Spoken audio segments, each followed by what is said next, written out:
In this video, we'll be working through a series of problems involving stoichiometric reactions. A stoichiometric reaction is a reaction where all of the reactants are completely consumed, producing products. In this generic reaction, initially we have X moles of A, Y moles of B, and 0 moles of C. After the reaction has gone to completion, we have 0 moles of A, 0 moles of B, and Z moles of C. In the rest of the video, we'll be going through 3 stoichiometric reaction problems. The first problem involves the conversion of sodium azide into sodium plus N2. This is the reaction that's used to inflate airbags. The average airbag has a volume of 55 liters. 55 liters of N2 corresponds to approximately 2.5 moles. We want to know what mass of sodium azide needs to be used in order to produce that volume of N2. Going through our problem-solving strategy. In the first step of our strategy, we identify what's being asked. As I said, we want to identify the mass of sodium azide needed to produce 55 liters of N2, or 2.5 moles. Going through, we need to determine what information is known or given in the problem. First off, we notice that the reaction is balanced. That's the first thing that you should do when approaching these problems. Determine if the reaction is balanced or not. The second thing is that for every 2 moles of sodium azide, we produce 3 moles of N2. In the problem, we are given the fact that we need to produce 2.5 moles of N2. And finally, we need to calculate the formula weight of sodium azide, which is 65.01 AMU. I'm now going to perform steps 3 and 4 by hand. We're now going to go through and devise our strategy to determine the mass of sodium azide that we need to produce that volume of N2 given in the problem. The mass of sodium azide is going to be equal to the number of moles of sodium azide required times its molar mass. The molar mass is given in terms of grams per mole. We know that for every 3 moles of N2 produced, we need 2 moles of sodium azide. Therefore, the number of moles of sodium azide is going to equal 2/3 the number of moles of N2 produced.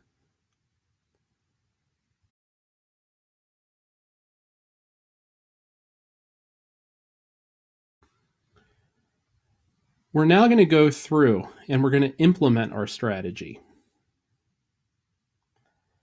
The number of moles of N2 produced, 2.5 moles, was given in the problem.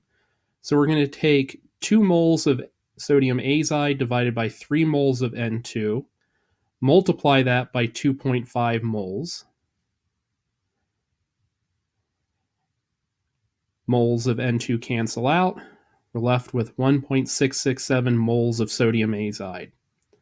1.667 moles of sodium azide times the molar mass of sodium azide,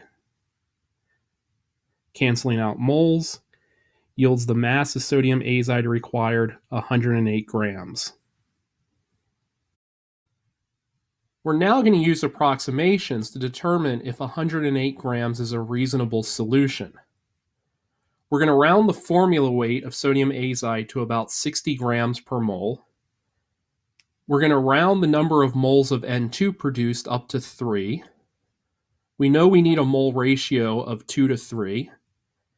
If we cancel out 3 moles of N2 with that 2 to 3 ratio, we're left with 2 times the formula weight of sodium azide, which is 120 grams. That's close to the 108 grams which we obtained in the problem. In our next problem, we're going to look at a reaction which removes CO2 from air, producing dioxygen. In this reaction, 4 potassium superoxides will react with 2 CO2s, producing 2 potassium carbonates and 3 dioxygens. We want to know how many grams of potassium superoxide and carbon dioxide are needed to yield 7.89 grams of potassium carbonate. The first step, identify what's being asked. We want to know what mass of potassium superoxide and carbon dioxide are needed to yield 7.89 grams of potassium carbonate. Now, going through the information that's known or given, first, we notice that the chemical equation is balanced. From the chemical equation, we see that 4 moles of potassium superoxide plus 2 moles of carbon dioxide yield 2 moles of potassium carbonate. We can calculate the formula weight of potassium superoxide, carbon dioxide, and potassium carbonate. And we're also given the mass of potassium carbonate that's produced. We're now going to go through and devise our strategy to determine the mass of potassium superoxide and carbon dioxide to produce that amount of potassium carbonate. The mass we can determine from the number of moles produced times the molar mass.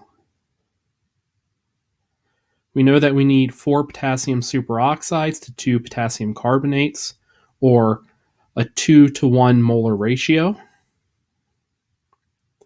We know we need 2 carbon dioxides to 2 potassium carbonates, or a 1-to-1 molar ratio. The moles of potassium carbonate can be determined from the mass given in the problem times the inverse of its molar mass. In the inverse, grams cancel, leaving us with moles.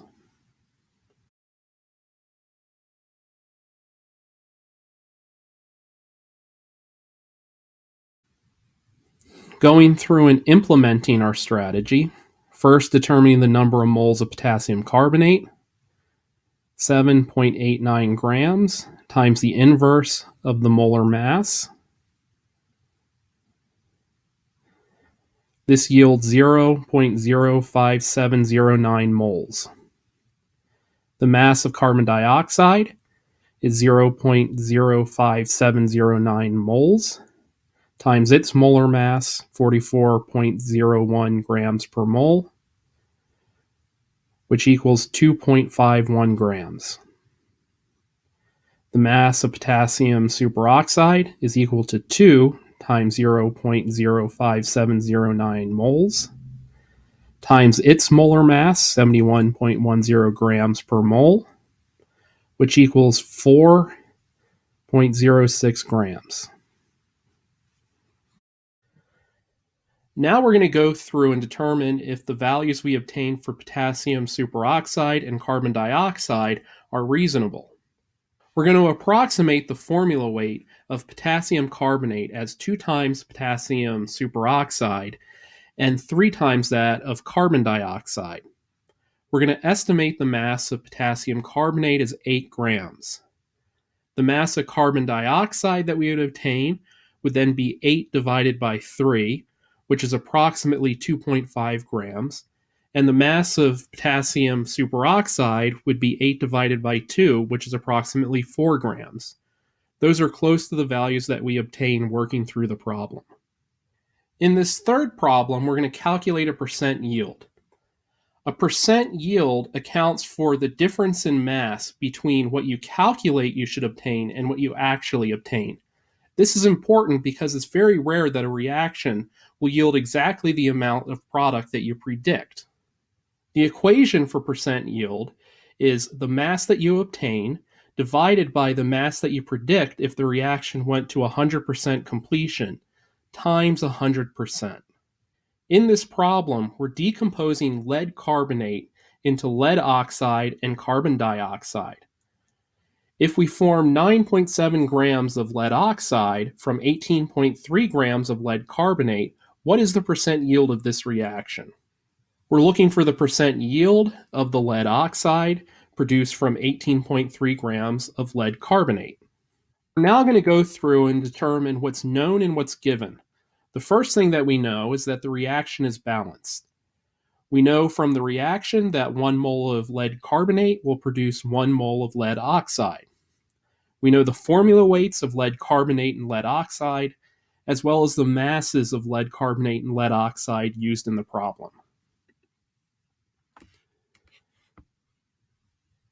Now we're going to go through and we're going to devise our strategy. What we want to determine is the percent yield. This is equal to the mass of lead oxide that we've obtained over the mass of lead oxide that we predict we would obtain if the reaction goes to completion times 100%.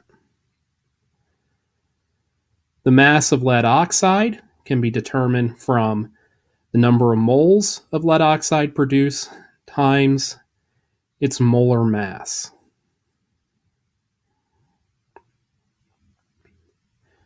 From the chemical equation, we know that 1 mole of lead oxide results from 1 mole of lead carbonate, and the number of moles of lead carbonate can be determined from the mass of lead carbonate times the inverse of the molar mass. Going through and implementing our strategy. In the problem, we were told that we started with 18.3 grams of lead carbonate times the inverse of the molar mass of lead carbonate. This yields 0.06849 moles. 0.06489 moles times the molar mass of lead oxide will give us the mass we would predict if we got 100% yield. That's 15.3 grams. The percent yield is 9.7 grams over 15.3 grams times 100%, which equals a 63% yield.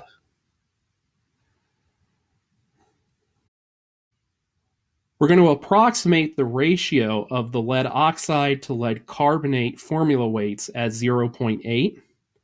That means if we had 100% yield, we would produce approximately 15 grams of lead oxide. Approximating the amount of lead oxide produced is 10 grams. 10 divided by 15 times 100% yields a percent yield of 66%. That's close to the 63% that we calculated.